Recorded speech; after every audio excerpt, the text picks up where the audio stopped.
we don't think about when you're kind of grabbing a glass of wine or a pint of beer or whatever, but what's going on underneath and the impact that it's having overall is quite significant. If you're bringing a different, more positive, more focused energy, that's going to catch. 9 times out of 10, alcohol is involved. It's really quite normalized. Removing alcohol is not deprivation, it's liberation.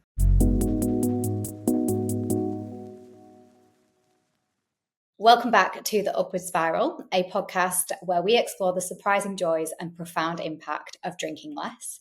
I'm your host, Michelle O'Brien, and today we are going to be diving into how sobriety can be a catalyst for positive change, not just in our personal lives, but in the workplace too. Joining me today is Amanda Giles, Head of Nutritional Therapy, Personal Training at the A-Game. Amanda is a nutritional therapist and personal trainer who specializes in helping senior leaders take a break from alcohol to perform better and even become healthier. I actually stumbled across Amanda on LinkedIn. I was really trying to manifest talking to a leader or somebody in corporate who is on a bit of an alcohol-free journey, and not just impacting their own lives, but also impacting the lives of people within the organization.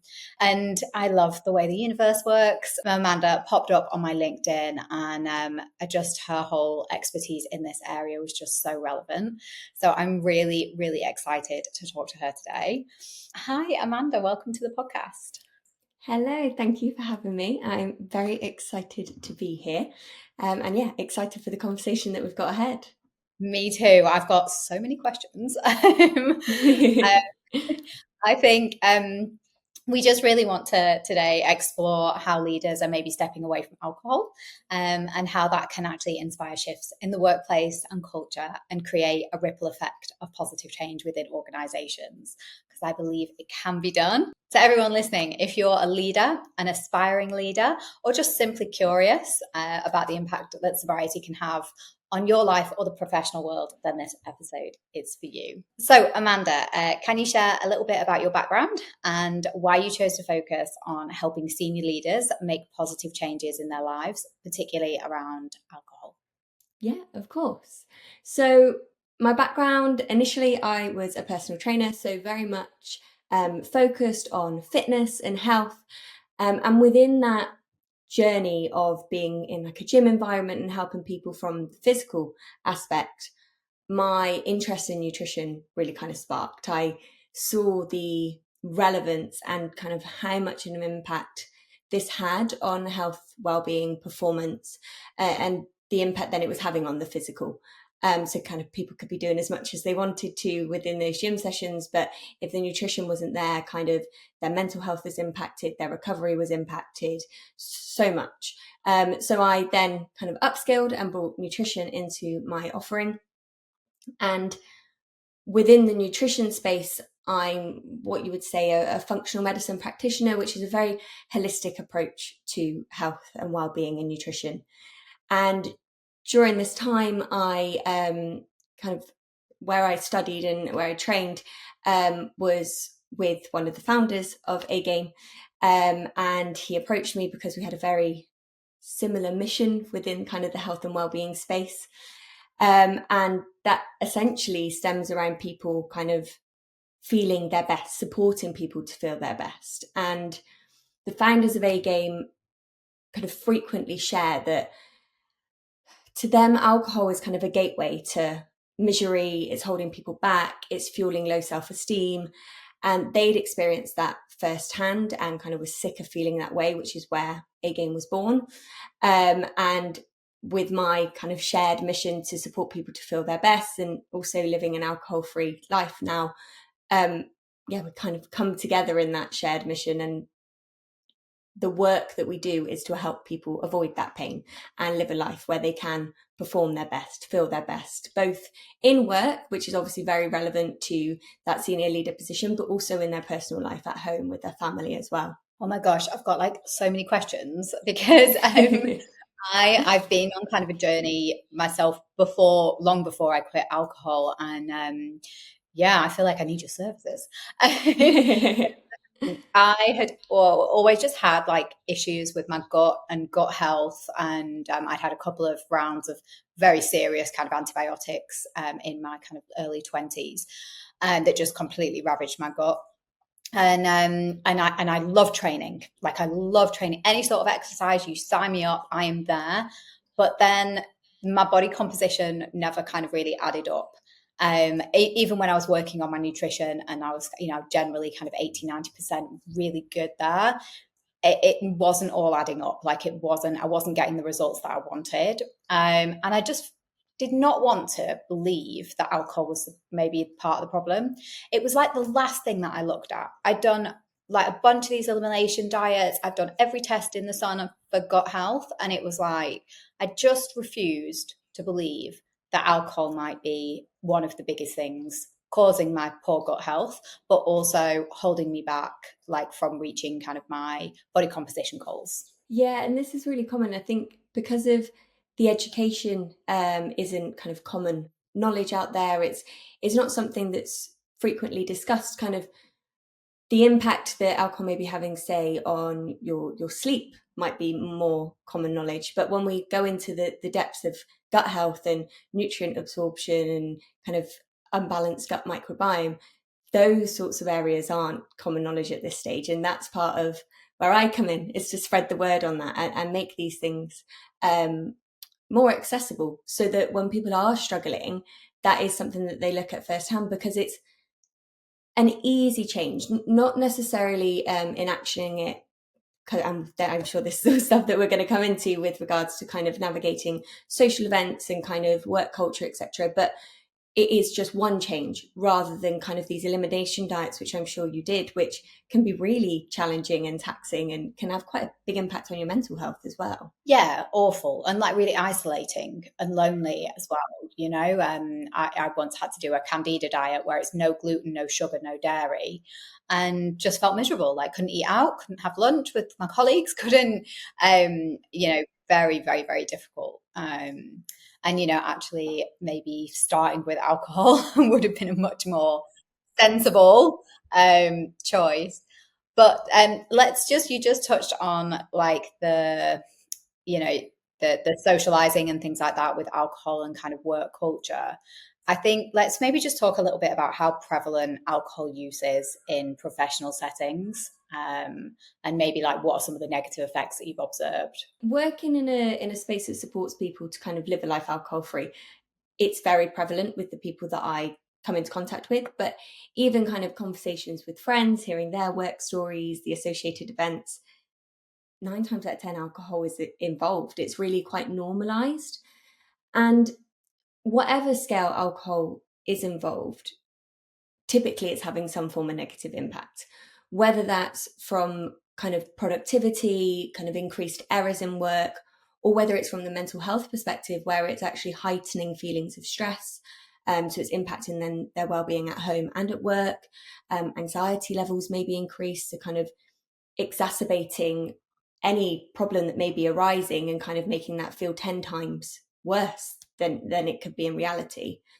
And then when it comes to kind of how normalized it is within company culture, it's kind of promoting unhealthy behaviors in the sense of this is what we do, this is what you have to do to fit into these events. And it might be that actually there are people within that company that don't necessarily want to drink but feel pressured into doing it then, and you create kind of that negative cycle of people coming in, just that continuation, and you almost need someone to stand up and say, hang on, I'm not going to do this, and then people go, oh, actually I don't want to either, and you get a positive ball rolling there. And also I feel like it can take away from professionalism. We know that alcohol kind of reduces our inhibitions. You may say things or do things that you wouldn't necessarily do if you weren't drinking alcohol. And in a professional setting, that can create issues as well. And we all know kind of the Christmas work party stereotype where everyone comes in afterwards and is like, oh no, what happened? And actually, if you remove alcohol out of that, that's not the case, and you can still have a great time without it. Oh gosh, like I worked in advertising for almost all my career, and the madmen kind of stereotype. It's very true. You'd have kind of the drinks cart coming around on a Friday afternoon, and how we connected and bonded was always over a drink. So if your social life is one thing where you're drinking heavily in your social life, it was also very much kind of part of the job with work, and not even kind of just with colleagues, also with clients. We see a lot kind of over in Asia and Singapore, and I'm sure it's like still the same in the UK, is that a lot of business deals are done over a drink. A lot of business deals are done on a golf course or afterwards in the bar. And I think, I've had so many of my friends kind of come to me, particularly my male friends, say, I've had enough. I want to stop drinking, but I can't, I have to entertain clients. I have to be taking them out. I have to drink with them. This is how I get deals done. And, they feel like they're kind of stuck in between a rock and a hard place. And maybe until somebody more senior than them starts to kind of change that and change the way the business is done, they feel like they've got no choice. Yeah, definitely. And I think that's where, as you've just said there, when someone senior kind of gets the ball rolling and stands out from the norm, it opens up that space for everybody else to say, actually, I don't want to be doing the norm anymore, and create that new normal, which actually is supporting the productivity and the performance of themselves, but the business as well. And something I always find quite funny is, like you said, these big business deals are done over a drink on the golf course with some drinks. And we know that alcohol impairs our decision making and our cognitive function, yet these huge decisions are being made under the influence of it, which I just find quite mind blowing. Yeah, I never even thought about it from like a decision making point of view before.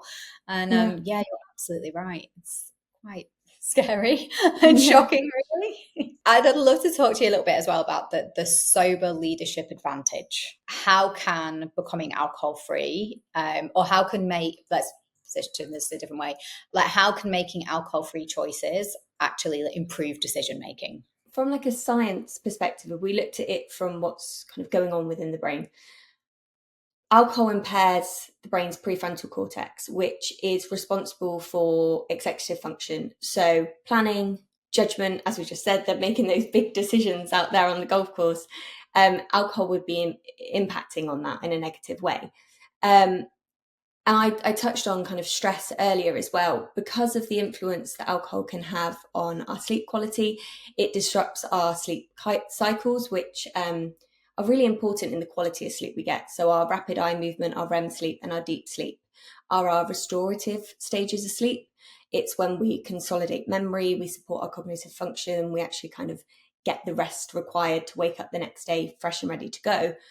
Alcohol disturbs those. So we're waking up unrefreshed, then negatively impacting our decisions the next day. We're getting fragmented sleep that can make us agitated, more stressed, kind of quite snappy. And something else I touched on was kind of those increased feelings of anxiety. And whilst some people say, oh, I need a drink to relax, it actually calms those nerves, it makes me feel less anxious, it couldn't be further from the truth. That initial kind of, you may get, yeah, but we get something called kind of rebound anxiety, where the brain's neurotransmitters, and the primary neurotransmitter involved in this is called GABA, which is kind of that relaxation element. When the impact of alcohol wears off, the brain's heightened state of arousal then leads to like a surge of anxiety. And actually those feelings of anxiety are way worse than they would have been at the point in which you were like, oh, I need a drink to relax and calm down. So when you kind of live life alcohol free, you support that balance in neurotransmitters. You're in a nice kind of homeostasis with them, rather than these erratic highs and lows, which can lead to kind of short term, but also chronic anxiety. And making decisions, being in a work environment, dealing with kind of stressful events, which are likely to incur when you're in a senior position, with heightened anxiety is not beneficial for the business, but also for yourself. You're kind of on your way then to burnout and not being able to be there for your family or the business at all, I feel that, I get that. And that was, all through kind of my adult life. I've suffered from anxiety and depression. And as soon as I was feeling particularly low, I would take a step back from alcohol, and knowing that it was going to help a little bit. But particularly kind of in my last corporate job, things were very, very difficult at times. And, I felt like I just couldn't cope. And that was one of the biggest drivers for me quitting alcohol. And it was one of the most immediate effects that I felt. Like, I felt less anxious, but I was able to cope and manage with the stress so much better.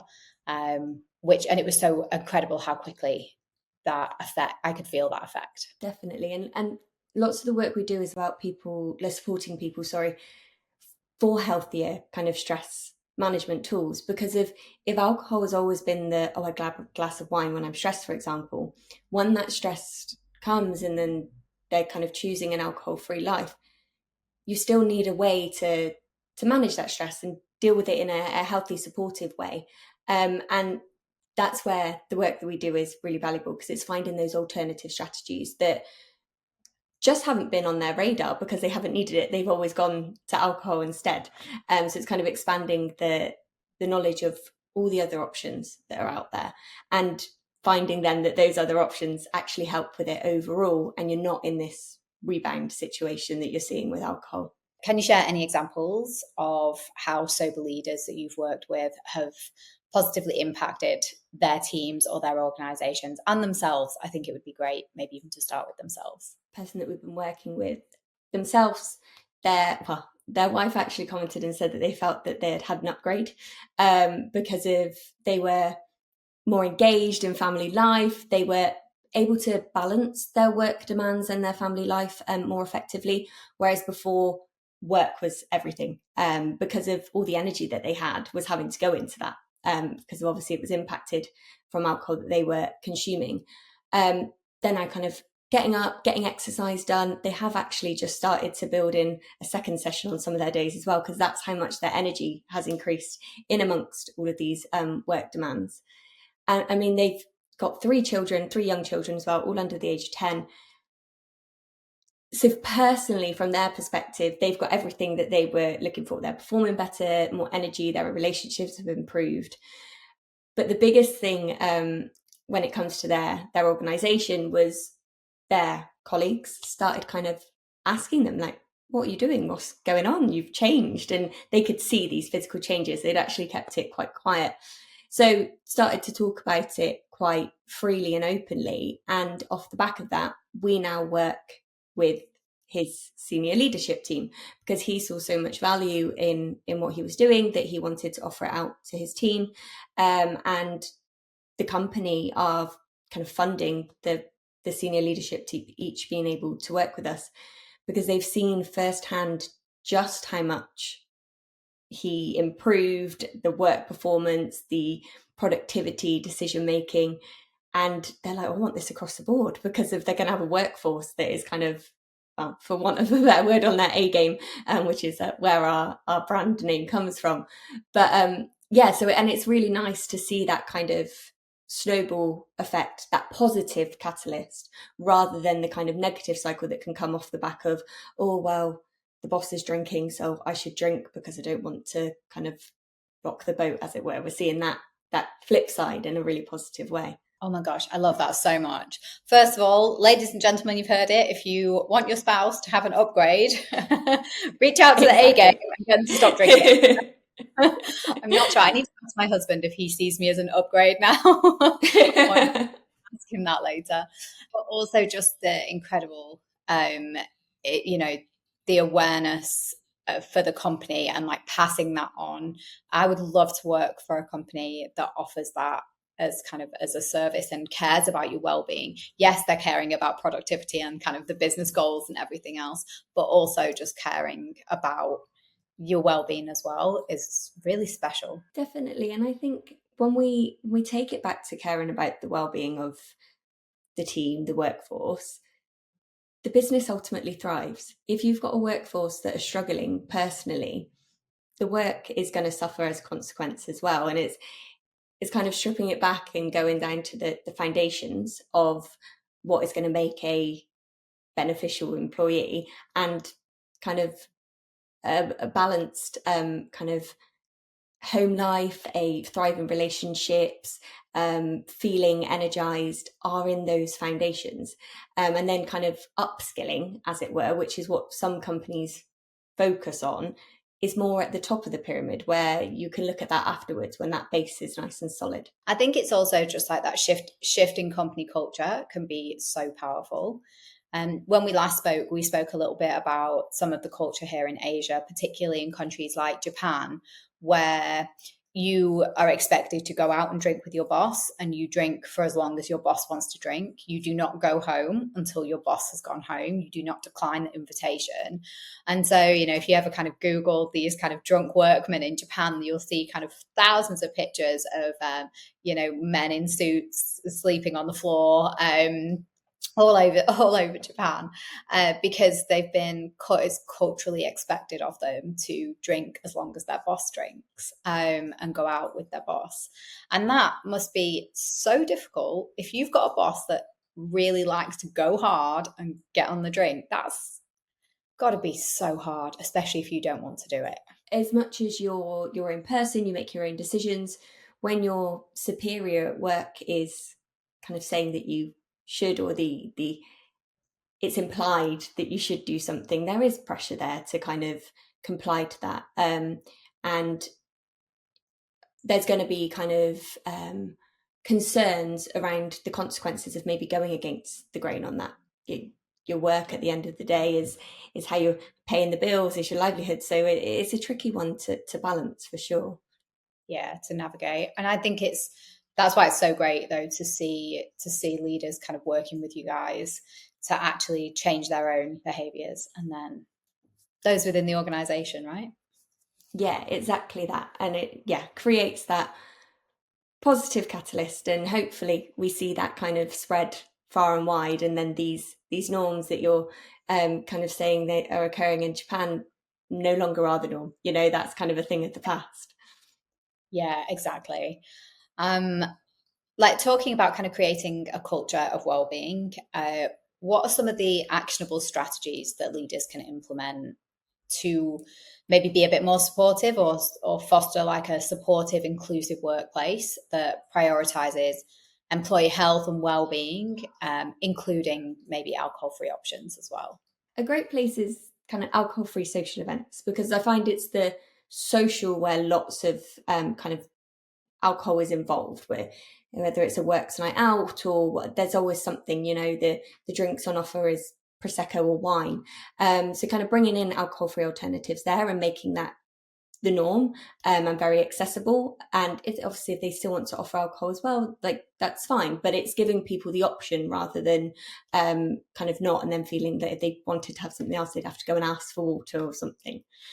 But within the actual workplace, around kind of wellness and mental health promotion as well, building in kind of workshops and team building activities and environments in which this is quite freely spoken about. Something within the corporate work we do is that we will kind of go into businesses, we'll give these wellness talks, kind of activity days where we'll do exercises and like in a group environment, but also these people can then book kind of shorter sessions with us on a one-to-one basis, where they can receive coaching and kind of tailored specific advice for them, where they're not having to go out and kind of fund it themselves and find the resources. It's there, it's part of their work environment. That's something they do. And it could be a question around, or a challenge around kind of work, but it also could be then their personal life, and kind of addressing that and resolving these things allows them to focus their mind on their work. So we see that double benefit there. But when it comes from like a senior leader's personal perspective, leading by example, as we've said, if the boss is doing it, kind of you think, oh, okay, like I'm allowed to do this too, or you get inspired to do that. If you're aspiring to be like your boss, that heightened a position within the business, you see, okay, well, actually alcohol-free living is something that's allowed them to perform at this level, to get to that place in their career. So yeah, kind of talking freely about it, leading by example, opting for that alcohol-free drink is a great and very simple way to kind of build that into the company culture. Oh, for sure. I just want to actually go back to the alcohol-free events as well. And, it's Singapore is a complete melting pot.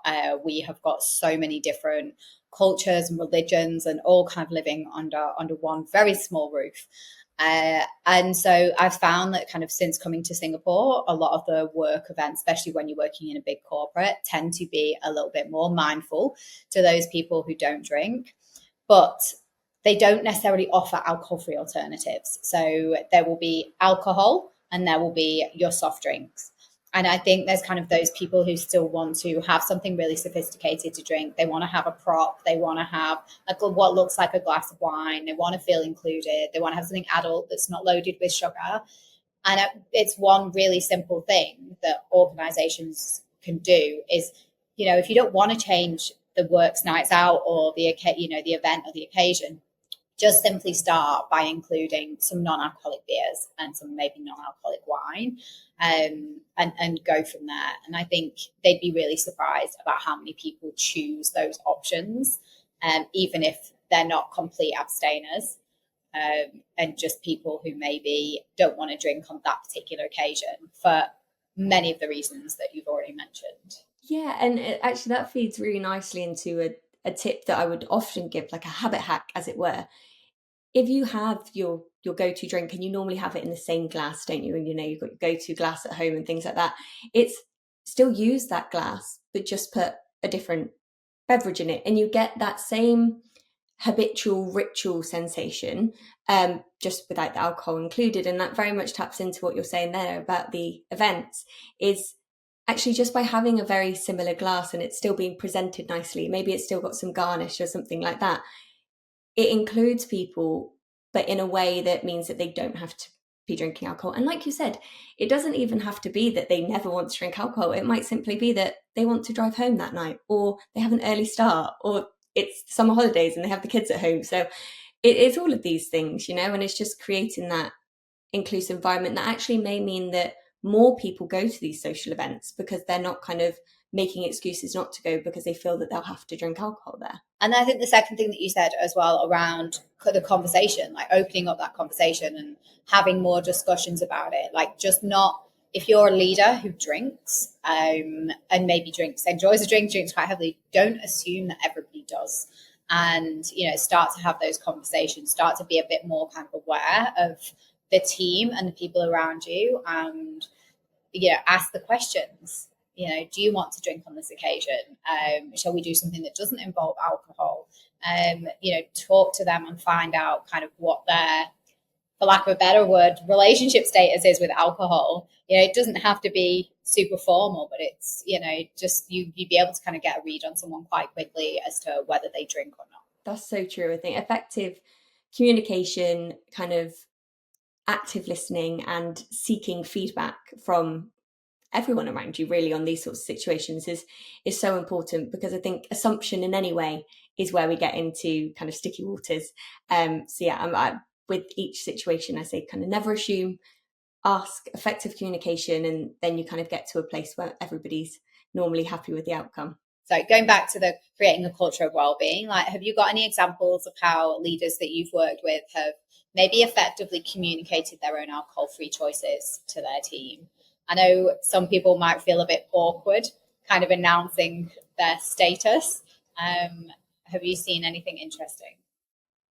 Yeah, so I think a key thing that we see, and I actually advise people to do, and see it work to a great effect, is actually speaking about the benefits rather than kind of homing down on the nitty gritty of alcohol free, or even maybe why they did, because of everybody's relationship with alcohol is different as to why they chose an alcohol free journey. For example, myself, I wasn't a big drinker before I chose to go alcohol free, but there's lots of kind of stigma or kind of assumption that you have to be drinking loads to want to lead a life alcohol free. So rather than kind of homing down on that and getting kind of caught up in it, it's looking at the benefits and speaking about, oh, I've got so much more energy now. Oh, I'm able to do this. I've been achieving this. Creates a more positive response to the decision and level of intrigue. So then people are like, oh, actually, well, those are benefits I want to see as well. And again, we see that catalyst that we've spoken about, rather than people feeling like, oh, but I'm going to be taking something away from my life. Nobody wants to kind of focus on taking something away. They want to think about what they're going to add in, the benefits. And that's something within nutritional therapy is a big thing that we do. We talk about inclusion rather than exclusion for the most part. As for when we come down to like a particular occasion, a client, it was earlier this year, they host like a big company retreat. They go away, and cocktail making is a part of that, and always has been very kind of traditional that that's something that they will go and do.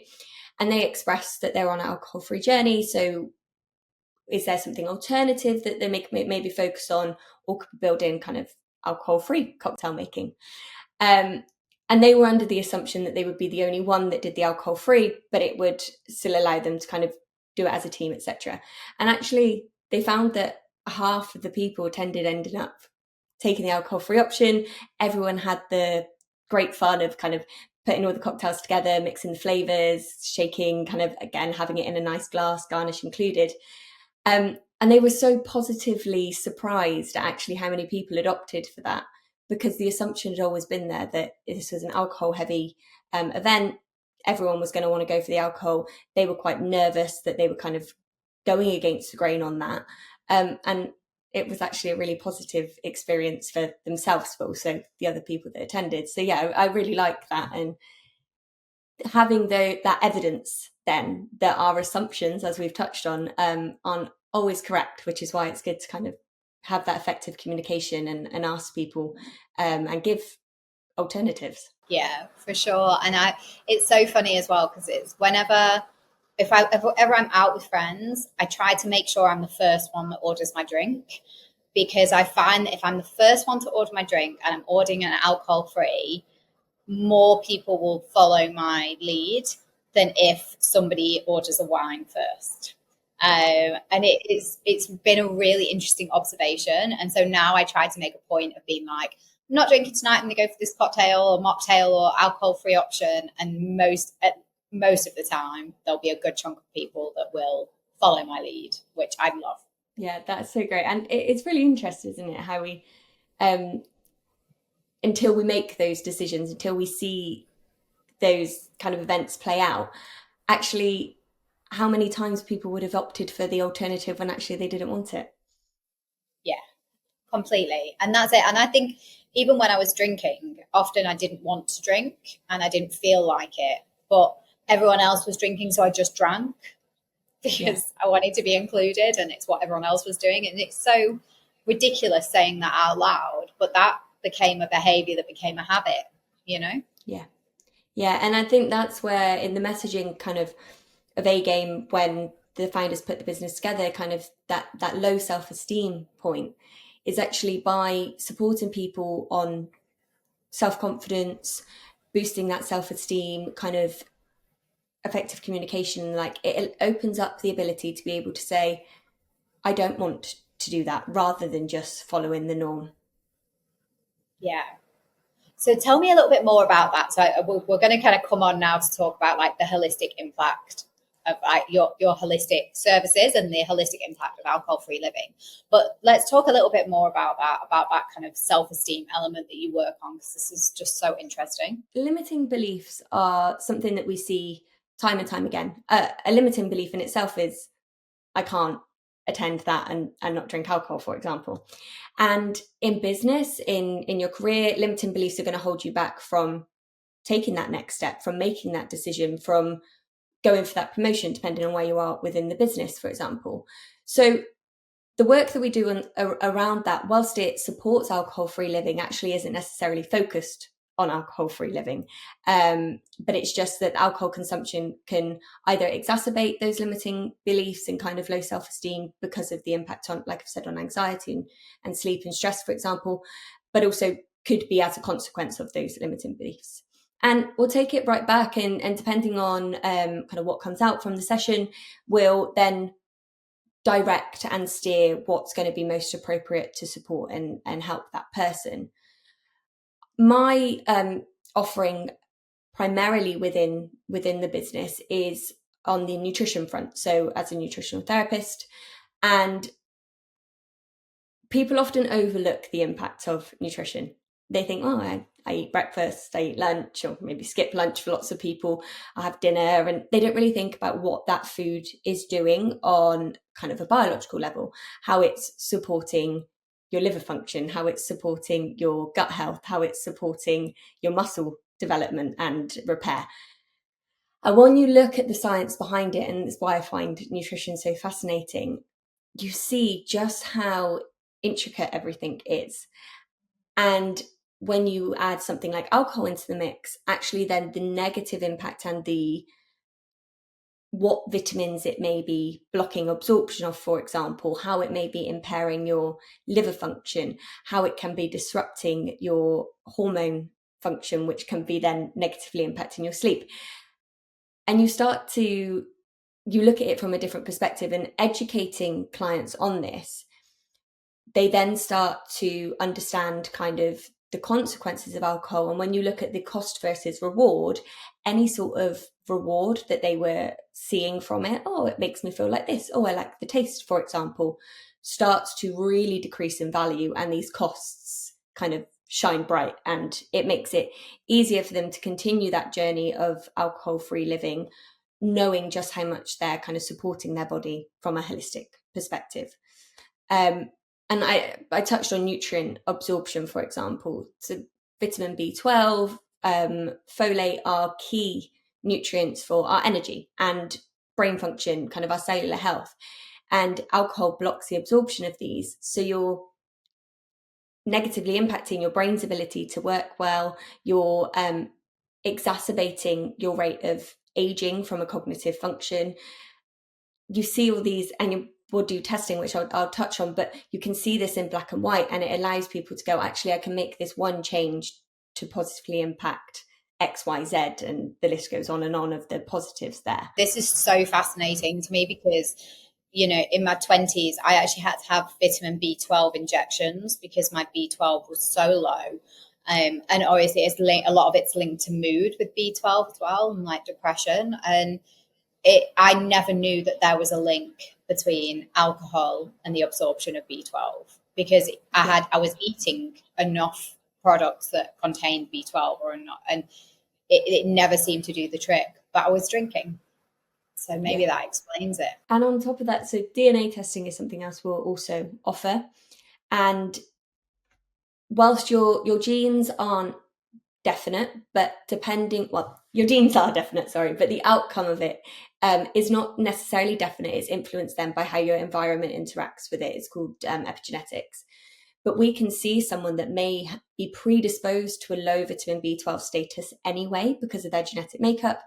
Then you throw alcohol consumption on top of that, and then we see in the blood test why their vitamin B12 levels are so low. Because it could be that we remove the alcohol, vitamin B12 starts to increase, but still not quite where we would expect it to be. Then when we have that genetic information, we're like, okay, this is why there's a genetic snip there where it's having an impact on their absorption further. They're genetically predisposed to low vitamin B12, and that can guide the process more there. And that's why nutritional therapy is so focused on personalized nutrition, because we are all so unique. And whilst there are general principles which are beneficial across the board, when it comes to that fine tuning, that really optimizing your health and well-being, that's where the personalized element is so key. And you link this all in with personal training as well, with the physical training. Yes. So because of we are a remote business, the personal training element is kind of like an online personal training, which really took off during the times of COVID because of everybody was remote and working from home, for example.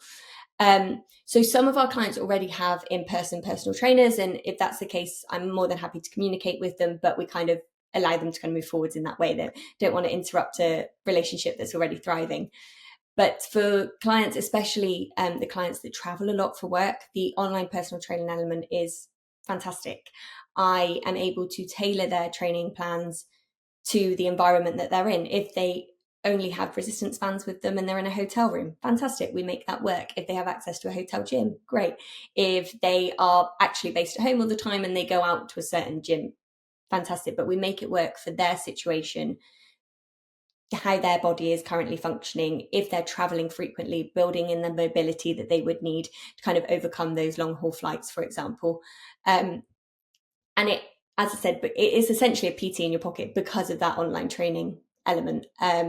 And within kind of the health and wellbeing space, we're very focused on the fact that you can't just focus on mindset or just focus on nutrition or just focus on exercise. They work in synergy. You need harmony between them all to be feeling your best. Yeah, and what's going to happen is when you give up alcohol, it's going to have a positive impact on all three of those areas. Exactly that. It's amazing, and just so great that you're putting it all together as well, rather than kind of just focusing on one element. So let's talk a little bit about sobriety as a catalyst for change. We've spoken about kind of the personal impact it can help, but do you have, I don't know, any real world stories from your work with senior leaders that demonstrates how maybe their decision to embrace a non-alcoholic life or a sobriety has sparked change in their organisation? Yeah, on a wider scale, within the organisation, the catalyst of where kind of other staff are then wanting to get involved in this process and the increased productivity from the team and kind of work performance. But as an actual kind of anecdote, as it were, a recent story that it had come into play, a client had been working on a deal, kind of working towards this for a really long time, but it never was getting to that end point. They kind of had that communication there, and it's a big deal for the organization, but it just wasn't aligning. It wasn't clicking into place. And you've said at the start about kind of manifesting someone that's worked in this space, and I'm a big believer in that sort of thing as well. And since starting their alcohol-free journey, because of the headspace they're in, the mindset, their approach to life, this deal has come in, it's now closed, they've got the work, huge positive for the organization overall. It's a high paying client for them. And you could say they didn't need to go alcohol free to that to happen, but they've been working on this for a really long time and nothing was coming into play. They've gone alcohol free. They've seen all these positive changes in their own personal life. They're noticing a difference in their work performance and productivity, and then that's coming to play, and they've seen that success.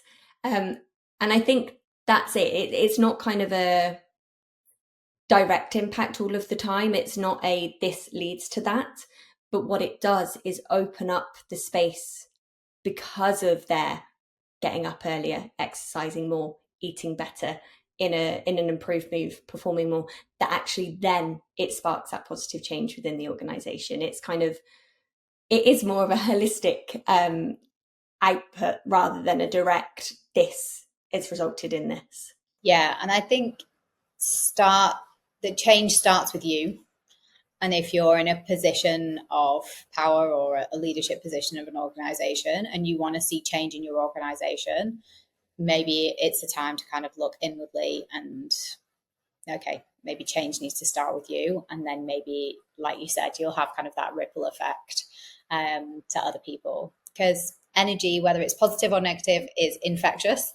And, if you're bringing a different, more positive, more focused energy, that's going to catch. Exactly that. And I think about, you have children, don't you? And it's kind of the same when you're at home, how you are around your children, the behaviors that you're doing, how you're speaking, etc. You see them absorb. They reiterate it to you, don't they? They play it out. And it's no different when you're in a work environment. People absorb and they start to reflect the behaviors and the language and the focuses around them. Yeah, for sure. What kind of challenges do you think leaders are facing when trying to change themselves, first and foremost, and then change organizational culture? Yeah, there's a lot in that. I mean, as individuals, as kind of a society, we can be quite resistant to change. It's unsettling. It's different. Even if it's positive change, it can kind of rock the boat a little bit. And there's that resistance. Oh, I'm not quite sure. To overcome that, this is where I kind of promote sharing the benefits rather than kind of going on around what's being taken away, focusing on that point, taking away the alcohol. It's, oh, I feel so much more energized. I'm training more. I'm eating better. My blood tests have improved in this way, for example. And by sharing those benefits, you start to overcome the resistance because they see the positives rather than kind of the change of the removing of alcohol. Lack of awareness is something else as well, because lots of the time it's kind of mere ignorance, I suppose, around how much of an impact alcohol is having. And like we've spoke about digestive health, for example, but across the board, the number of conditions that alcohol can play into, if there's no awareness around that, people of course aren't going to be wanting to make a change. So educating on those impacts and giving people then the information to make an informed decision either way, I think is really key in trying to overcome any kind of challenges. The other one that I kind of found myself that I touched on is kind of stigma. I said that earlier that people kind of assume that if you want to come away from alcohol that you had like a problem with alcohol, as it were. And I very much didn't have a problem with alcohol, but I knew that alcohol was causing me problems. It was impacting my sleep if I drank it. It was impacting my mental health. It was making me make nutrition choices that didn't align with my goals after I'd kind of gone out and drank, for example. So debunking that stigma, and that's where that open communication kind of comes into play, and just speaking around what you're doing, why you're doing it, and normalizing it within different kind of groups of people within society, and really role modeling your behaviors. And especially if you're in this senior leader position, people are looking up to you, you're in a kind of a superior position in which people, it may aspire to be as well. So role modeling what you're doing to be there and how you're thriving in that position is a great way to overcome that stigma. And then the hardest one, and this takes time, but it takes commitment and kind of perseverance on your own unique mission to this bigger point of the social norms around it. And kind of societal shift takes time, but if you don't put any kind of effort towards it, if you don't contribute to that societal shift at all, it's never going to happen. So it's making those small changes that add up to a big effect, such as alternative activities for social events at work, bringing in kind of wellness practices within your company culture, and then hoping and kind of keep persevering that this stems out into organizations across the board, and we see then this big social norm shift in the future. And something that I kind of learn is part of my journey is that removing alcohol is not deprivation, it's liberation. And this is where I was going so wrong with it for so long, because every year I would try dry January, and every single year I would fail. And it was because I was always approaching it like I was taking something away and it was going to be hard. I was going to be miserable. I wasn't going to have any fun. I stopped socializing. I was doing it because I was punishing myself for overindulging during the December period. And I was always coming at it from a place of deprivation. I'm depriving myself of something, and I'm depriving myself of connection, which is so important and something that I need. And that's why I always failed. And it wasn't until I started to drink less, like the sobriety for me wasn't I've hit rock bottom, now I'm going to stop drinking. It was actually something that happened really gradually, probably over the course of 10 years since leaving the UK, that I just gradually started drinking less and less. But as you start to drink less and less, you tend to attract people who are drinking less and less as well. And it was quite funny. I started to kind of have friends come into my life who just didn't drink. And that again opened up my eyes a little bit more to, okay, no, you don't have to drink. But and I know that sounds daft, but I always thought I had to drink because everybody in my life drank. And it took a little bit of time to make those realizations and become more conscious of it, that actually, okay, I don't need to drink. who you surround yourself with is really important, and you're not depriving yourself of anything. In fact, you're going to open yourself up to so much more. Yeah, 100%. That I really love that. It's actually liberation rather than deprivation. It summarizes so nicely what our messaging is. Yeah. Oh, I'm like, it's so great just to hear that so many people are coming to you as well, and looking for help, maybe kind of in sobriety, but also kind of everything as well, that people are maybe becoming more aware of what they need and what their organization might need as well. Yeah, definitely. For any of those listening who are considering reducing or eliminating alcohol, what advice or encouragement could you offer them? Oh, big question. So first and foremost, kind of like a well done for kind of considering this option. You're supporting your health and well-being. That's always a great step to be taking. And you'll see that it's a positive decision that's going to kind of impact every aspect of your life. So keeping that in the bank and remembering that actually this is going to have a positive impact across the board can be key.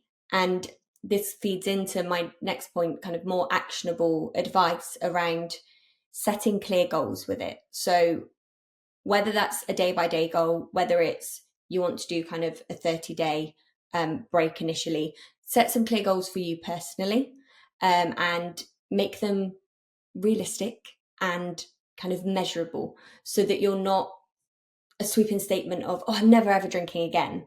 That sounds so big and it's so kind of airy that you don't have clear intentional action off of the back of that. So those clear goals and making them realistic is key in those early stages. And something I always say, and this can be kind of taken across to other areas where you're trying to make positive change as well, is having your why really present. And I always advise people to actually write it down. When we start something, we are motivated, we are driven, we kind of got that excitement of I'm making a change. And motivation can drop, as we know, and we see this in kind of fitness journeys, for example, but also different events can crop up that may prove more challenging than in those initial stages. And having your why to come back to can take you back to that point of, okay, this is why I started. And it kind of just gets you back in the headspace of your priorities. And actually, is this social event or is this slight lull in motivation more important than the why I started this in the first place? So yeah, coming back to the why for sure. What's your why? For me, it's promotion of my health and well-being across the board. One of the things that never quite aligned with me when I did drink alcohol was the fact that I did so many other things to support my health and well-being. I exercised frequently, I ate well, I did meditation, I did my stretching, I did my journaling, everything that would be in a kind of a 101 book on how to support health and well-being, but alcohol was still present and it never aligned. So for me, it's that, prioritization of my health and well-being. I want to feel and perform at my best. And that's my best. That's not kind of comparison to anybody else, but at my best kind of each day, as it were. I love that. I was exactly the same. My why is because I want to reach my full potential and I want to truly see what I'm capable of. I love that. And I think that's so key, because if for lots of us, we would have been maybe drinking from like 18, if you're aligning with the law there, maybe a bit before. So you haven't experienced adult life without it, unless you kind of take a break. And actually, you've got no idea what you're capable of and just how much potential you've got kind of within you. Yeah, exactly. Is there anything else that you would like to share today with the audience? Just from a sense of getting started, like if you're looking for resources, information, motivation, I guess, it can be tricky to kind of know where to get going. Obviously, this podcast is a great resource initially, kind of hearing other people's stories and experience within it, but having kind of actionable tools to go to can be really helpful. Because of alcohol-free living is becoming more commonplace, thankfully, there are a lot of resources out there. So there's a wide range that you can kind of go to. but in some cases, this can be kind of aimed more at alcohol addiction, and that's not what we're talking about here. We're kind of talking about middling drinking, grey area drinking, as it's sometimes known, where actually you just want to change your relationship with alcohol. There's not like a problem with alcohol per se. As we said, it's just kind of causing you problems in your own life. And something that we have, A Game have, as a tool to support this, very much aimed at middling drinkers, is our Alcohol Reset Challenge, which is a 30-day program. It's educational, and you get like a video and exercises, as it were, kind of things to think about, and you can write down different ideas each day to get you to that 30-day point. And because of those initial 30 days where you're changing those habits, you're changing those behaviors, it can be quite challenging. So having that day-by-day guidance and investment in your journey can be really helpful. We also have a community on school.com where like-minded people come together to share, inspire, motivate each other. And community is a huge thing. As you said, when you went alcohol-free, you started to kind of attract and hang out with other people that were also living life alcohol-free. And being in a space where people are talking about their life, their achievements, book recommendations, podcast recommendations, etc., that are all kind of have that shared vision of alcohol-free life can be really helpful for sure. I know one of our founders, Adam, who's now over 6 years alcohol-free, his kind of key resource was YouTube at the start. He kind of went and he watched lots of YouTube videos around it. He finds the science behind it really interesting, so kind of delved into that a little bit more. And that is something that very soon we are launching, is a YouTube series on not just alcohol-free living, but that's a part of it, but also kind of how to optimize your performance, your lifestyle as a senior leader. And it is very much aimed and tailored to senior leader audience. So that would be kind of a great place to also look for more of a visual resource and engage with those videos, and there'll be different resources off the back of those as well. That sounds amazing. I will definitely make sure that I'm linking to all of those below, and I'm checking them out for myself as well. Thank you, Amanda, so much. I feel like we could have spoken for another hour. I've still got a million questions, but it's just been such an insightful conversation. Thank you so much for sharing your expertise and your passion in helping leaders thrive. Thank you so much for having me. It's been great. Yay. I hope everyone can hear okay, because there is a thunderstorm happening and I'm really hoping we don't have to re-record this. So all of our listeners, if you're interested in learning more about Amanda's work and want to explore the resources, I'm going to make sure that everything is in the show notes below. And just remember, sobriety can be a real powerful catalyst for personal and professional growth. And if you're ready to take the first step, just don't hesitate to reach out for support. Thank you so much for tuning in to the Upward Spiral. We'll be back next week with another inspiring conversation around the benefits of drinking less. So until then, take care of yourself. Thank you so much, and I'll see you soon. Bye.